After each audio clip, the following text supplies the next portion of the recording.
ಇವೇನ ಅರ್ಪಿತಾ ಗುಂಡ ಕಣ್ಣಂಗ್ ಕಾಣಕ್ತಾವಲ್ಲ. ಇದ Maggi popcorn ಇವೇನ ಭಾರಿ ಆಗ್ಯಾವಲ್ಲ. ಸೂಪರ್ ಆಗಿದೆ ಅಲ್ಲ.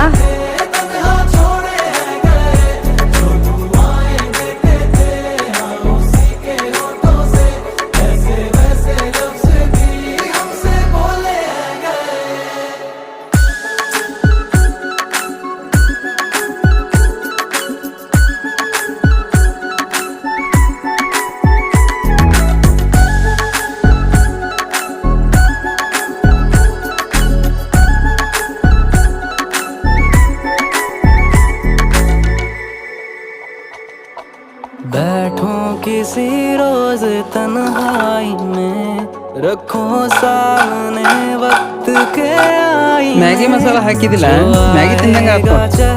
ಹೌದಲ್ಲ, ಈ ಕಡೆ ಮ್ಯಾಗಿನೂ ಹೌದು, ಈ ಕಡೆ ಪಾಪ್ಕಾರ್ನ್ ಹೌದು. ನೀವು ಟ್ರೈ ಮಾಡಿ ನೋಡಿ.